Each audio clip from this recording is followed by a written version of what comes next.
No heroes. No heroes. No heroes, baby.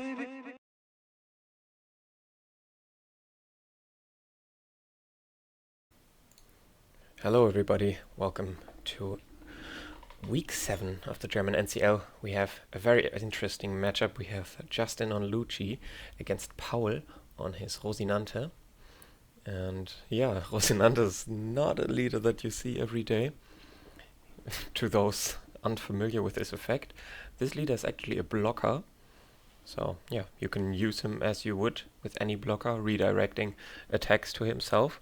And then of course, if the attack successfully resolves, then he has to take a life. So being able to protect small searchers and stuff like that goes a long way, and Paul already does have that BB5 searcher, which he can now protect with his leader, searching a Rosinante character, playing down a sugar to rest the Spandam and then swing into it. Restanding his leader, that's also part of the effect. If you have 6 or less cards in hand, he sets himself active at the end of the turn, because otherwise you wouldn't be able to swing and block. That would be pretty bad. So unfortunately, I think for Rosinante, Lucci is a fairly bad matchup, because okay, you can protect your board from swings, but you cannot protect your board from, let's say, a 3-cost Brook, for example, which could then just destroy this baby 5 here, and we might see that coming down here. Tapping 3, and yeah, there's that Brook. Deciding to destroy the sugar though, and actually this might be a wrong ruling if I'm not mistaken. I'm not 100% sure on this, but if an on-play KOs sugar, there's some scenarios where she still gets to rest the character that has been played. But I think that was a specific case with Blocker Law playing out Vista back in, I don't even know which meta it was, like OP-03, something like that maybe. But Paul just plays out another sugar and swings 7 into this Brook. And Justin actually thinking about giving double 2k here, because this Brook would then be able to not only clear the sugar, but also swing into baby 5.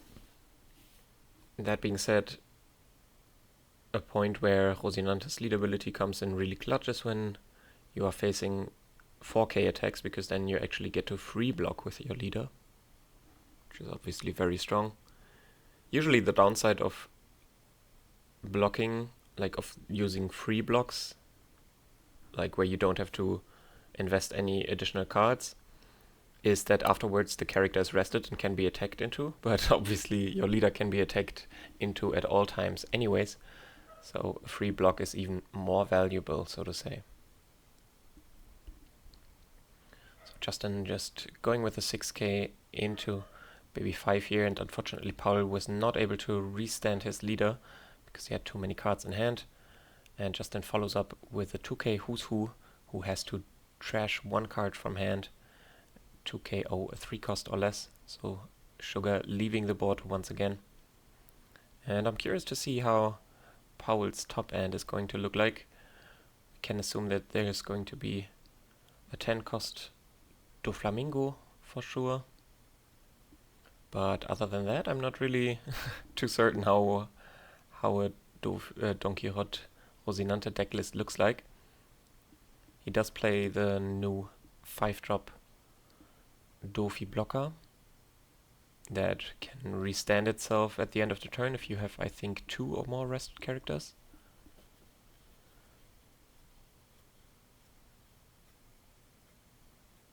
So back to Justin, who is now approaching his 8-down turn, I think. Paul just played a 5 and a 2, so he was on 7. He's completely tapped out. And Justin might already drop a gecko here.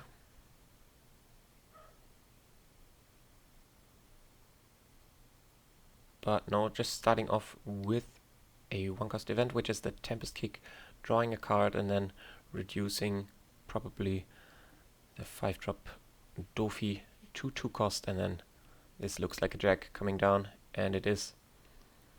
Using Jack's ability, resting itself, discarding, drawing a card, discarding a card, and KOing a 3-cost.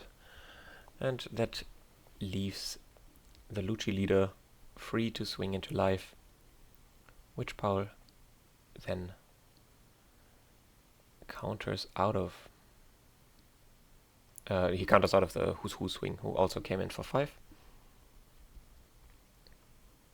So we see another card, the 3-cost blue Dofi blocker, who sets up your top 5. So maybe there's actually like some Sanji in this list. But since you are quite committed to the Don Quixote pirate package, I'm not really sure if you can comfortably fit that. Has big anti-synergy with 10-cost Dofi, of course, and yeah, it's quite the heavy deck building cost to include all these cards that allow you to set up your stack.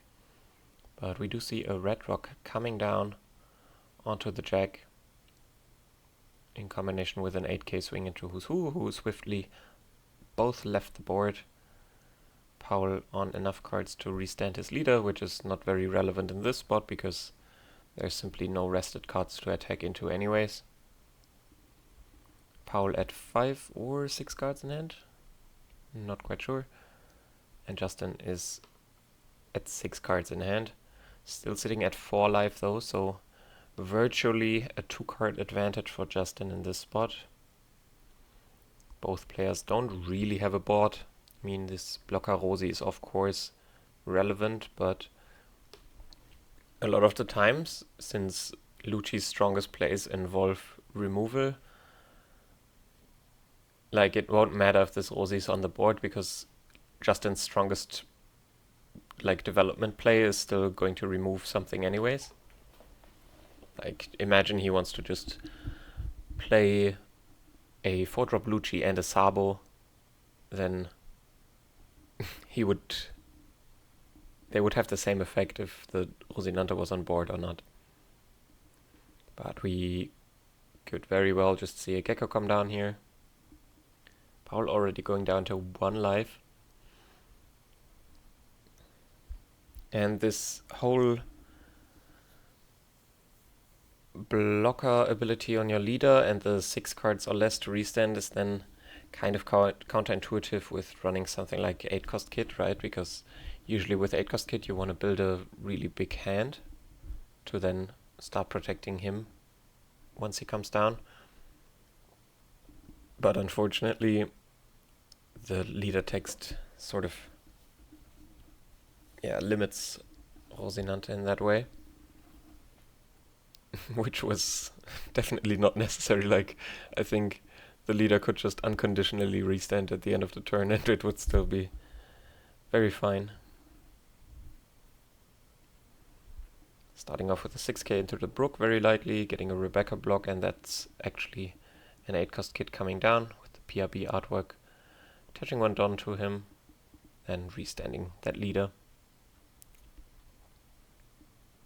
So being still at 1 life, the leader can actually act as a blocker here. Of course, once you go to 0, your leader doesn't really have text anymore.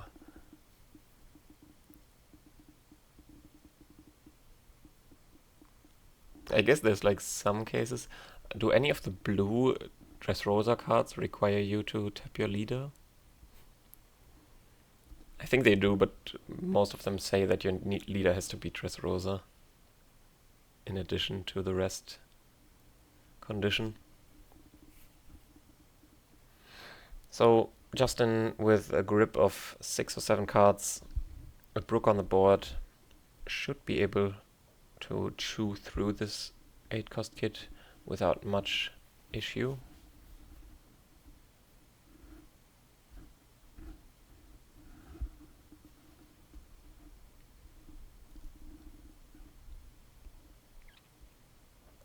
Could just see a 5k swing from Lucci, then a Brook swing to destroy Corazon, like the blocker.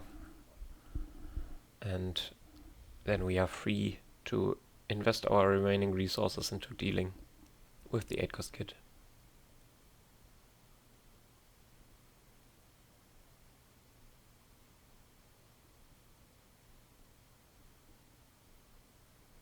So tapping 1 for so cheap, which now enables us to just swing with Brook right away, so we can still preserve our leader swing. Now this kit is a 6-cost right now, which in combination with, okay, we see for 3, likely is Bandine coming down, potentially for Khalifa, or 2k Kaku, although I don't think we saw that one. Yeah, it's Khalifa. So now we will reduce the 8-cost kit down to 4.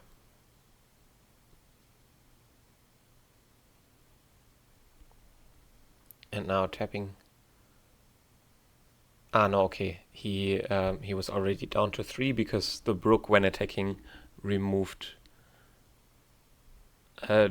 one more cost from him, because the cost reduction and the KO from Brook don't have to be on the same target. And then we just put Rosinante down to 0, sitting pretty at 4 life with a couple of cards in hand and an absolutely threatening board. So Paul just scooping it up there. Not really too much he was able to do there. And this game Justin went second, so curious who had won the die roll. But we will now see if Paul himself prefers that second curve, or if he wants to go first actually. I would imagine you prefer second. Just allows you so much more flexibility with your searches as well. Like going double search on Fordon would seem quite strong.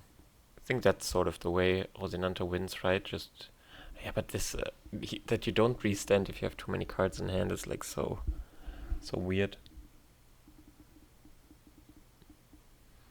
I guess the way around it is that you block with your leader and then also counter. Basically just giving your searchers a 5k base buddy.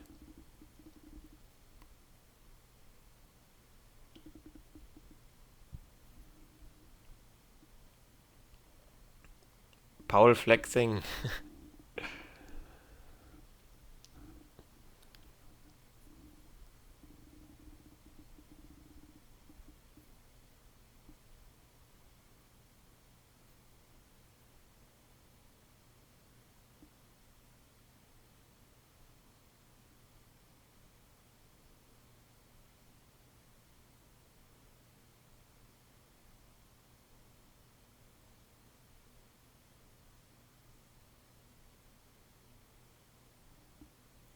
So we see a mulligan on Paul's side right away.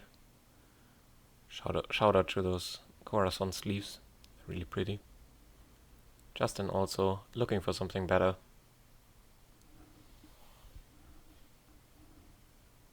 Maybe was very shocked about the alignment of his cards in hand, because he's actually going for a pile shuffle here.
Alright. Players drawing up their final hands. No more mulligan allowed. And we are queuing into our game 2 here. Let's see if Paul can show us the potential of Rosinante. Indeed, Justin did win the die roll since he was going second in game 1. Now Paul chose to be on the draw, starting off with a sugar here right away. Generally against Lucci you're always kind of reluctant to put these lower costed characters onto the board, but with Rosinante's leader ability you're also kind of incentivized to reduce your hand size. But this sugar could obviously leave the board very quickly again if Justin has a 3-cost broken hand.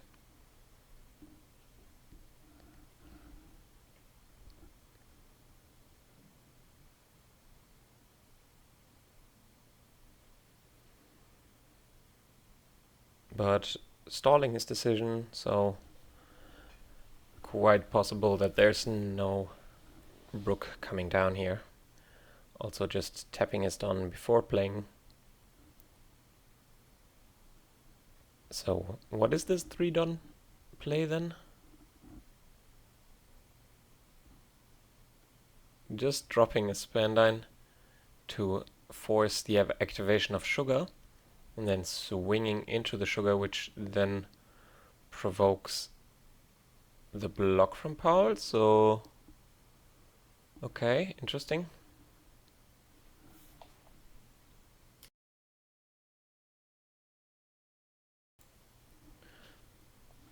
I mean, Justin likely just was like, his argument is that, okay,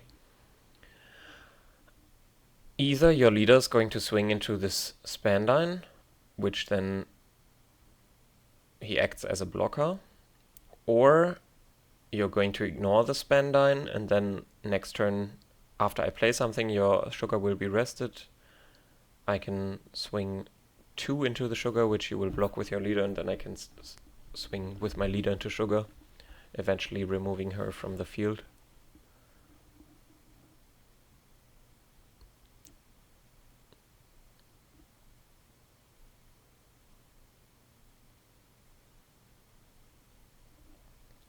Now 5 down for Justin here.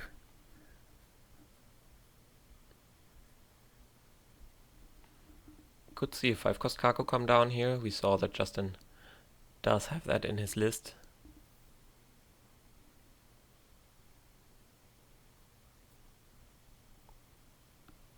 Starting off with a 5k swing.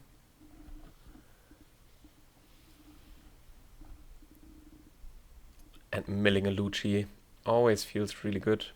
Paul actually deciding to block and 1k. And now it's either going to be Kaku or another Who's Who. It's indeed the Who's Who, which, I mean, lets you set up trash, but you do have the Lucci already, so you probably would have preferred a Kaku here. But you do get the Terma point trash, and you also don't reduce your trash. Now Who's Who will be rested, and sugar sticks around for another turn. Actually being quite relevant going into Justin's 7 Don turn, because resting a Jack will then avoid or prevent the usage of his ability, so that's quite the interesting interaction. Swinging 6-8 life and playing a carrot down. Okay, so we see another piece of Paul's deck.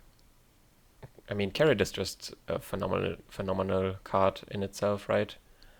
Just resting a 7-cost, or not resting, but freezing a 7-cost perpetually is very, very strong against most decks in the format. Even against something like Teach, it's relevant because it still triggers when attacking. So if a Burgess ever taps while a carrot is on board and that carrot sticks around, that Burgess will have a hard time ever getting to swing again. But yeah, now we do actually see this interesting spot. I mean, Jack wouldn't be fantastic here in the first place. But yeah, still an interesting dynamic. Could see a devastating Soap Sheep here. Just like Soap Sheep, leader swing into Lucci. Starting off with the Spandam though, and there's the Soap Sheep. So if Justin actually has a 4-drop Lucci in hand here, we might see a full board clear. Just following that up, or actually predating that with a 6k swing. Reducing Kerrigan's cost by 1, and then reducing her cost by an additional 2 with the Soap Sheep, also putting down Sugar to 0 cost, and then 4-drop Lucci could clear it all up. But Justin doesn't seem like he has such an easy choice. Or he is just contemplating options like Rebecca for Brooke, which would unfortunately not be enough to remove this carrot. So we do start off with the 6k.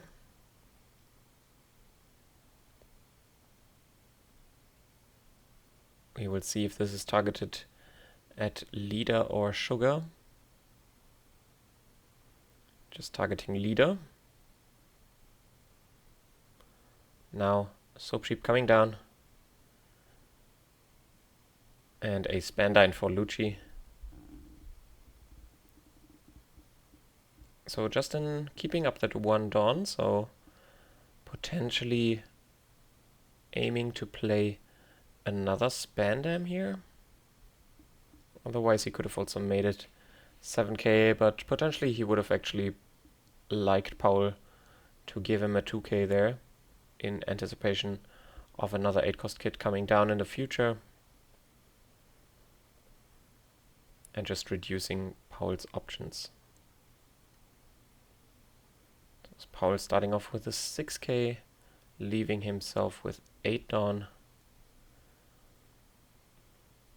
So what's coming down for 8? I mean, there's this 7-drop Doofy that can rest an opponent's 6 cost on attack for a 1 Dawn. It's actually quite an impressive card against, especially against Doofy. Like, I played against the Bonnie the other day who had this 7-cost Doofy in her deck. And leader ability and 7-cost Doofy resting a 2-drop every single turn was quite annoying. But we do see OG OP-01 Blocker Law, who then bounces the Corazon.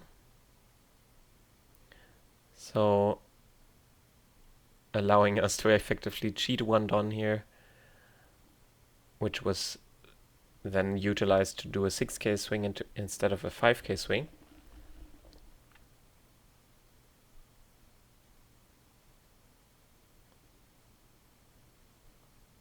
So we do see another of those puzzle pieces to figuring out Paul's deck list. For me at least. I mean, I've never played Rosinante or played against it, to be honest. So this is quite fresh.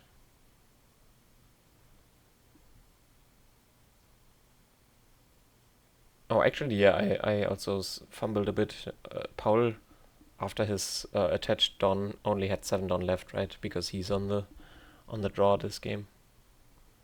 So Justin now at 9. Could see something devastating like Ice Age.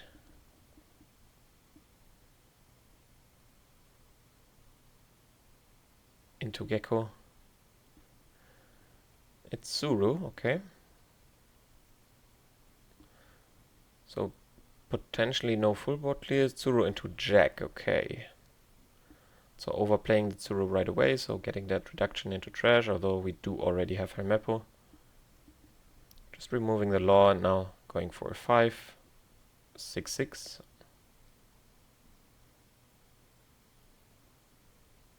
Milling another Lucci, getting a 2k. Yeah, and there's the next 6k. And Paul actually triggering Gravity Blade, so he plays that one as well. Really interesting. So Gravity Blades, Red Rocks, there's a Carrot, there's a Blocker Law, there's 3-cost Blocker Dofi. But we have yet to see any top end besides of the 8-cost kit.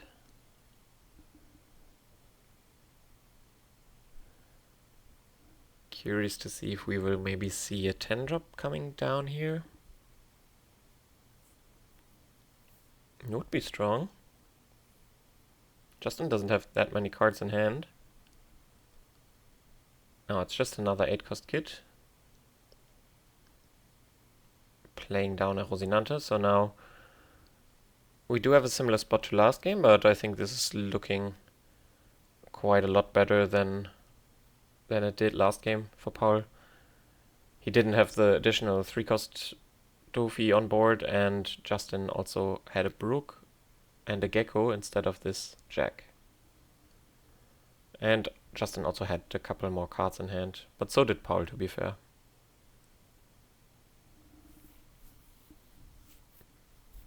So you could just use Jack's ability right away to remove the Rosinante, but you could also do various things like Leader Swing, reduce Rosinante, play Brook, and then Ice Age and rest Jack to KO the 8-cost kit. Rosinante could also, yeah, I mean, the deck just feels the leader feels a bit underpowered. Maybe he should have had 5 life. I think that would have still been... Like, then it would have been an interesting deck. Like, I'm not saying it's not, but... Yeah, it just doesn't really get a lot of resources to work with. But I guess it can also be quite toxic if you chain a lot of rest searchers in the early game. To be fair, there's only Baby 5, right? That really makes sense, unless you run like a Don Quixote / Supernova package, which would allow you to also play Bonnie Searcher. I don't recall off the top of my head what kind of Supernovas there are in blue, but yeah, I feel like that's sort of the leader's biggest strength, right? That you can protect these searches in the early game. Which other high value cards are there that would benefit from being protected? So Justin going for Gecko for Rebecca and Tsuru, overplaying his Spandine, then targeting that Spandine with his Rebecca ability, getting it back to his hand and instantly playing it out. Now resolving Spandine's ability to bottom deck 3 CP cards, which will then allow him to play a 4-drop or lower CP card rested from his trash, which is in this case the Rob Lucci, which will now KO the 3-cost Dofi and the Rosinante, 3-cost Dofi being previously reduced to 0 cost.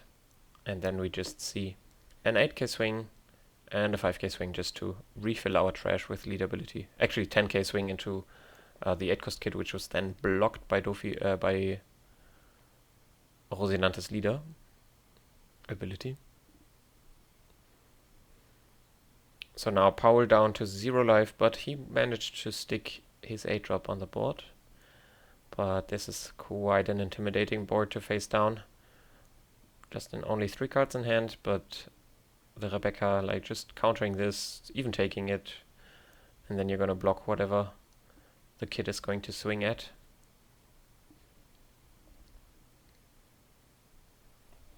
Just countering with the Nightmare Luffy. 9k swing, presumably at Jack or Lucci, being blocked. And another 8-cost kid coming down here. Playing a 3-cost Dofi, checking his top 5. But with only 2 cards in hand, it might even be mathematical. I mean, I guess not on board, right? Because you still have to... How many 8Ks can you do? You attach 2 to Lucci, you attach 3 to leader, and then you have 5 left, so you cannot quite make Spandam an 8K as well. But yeah, just starting off with an 8K which gets blocked, following up with a 10. 8 drop dies. Now you have 9 Don left, so you could do 9 and 10. Starting off with a 10. If you counter this, then leader will just swing 8. And Paul just blocks. Which then is his own demise.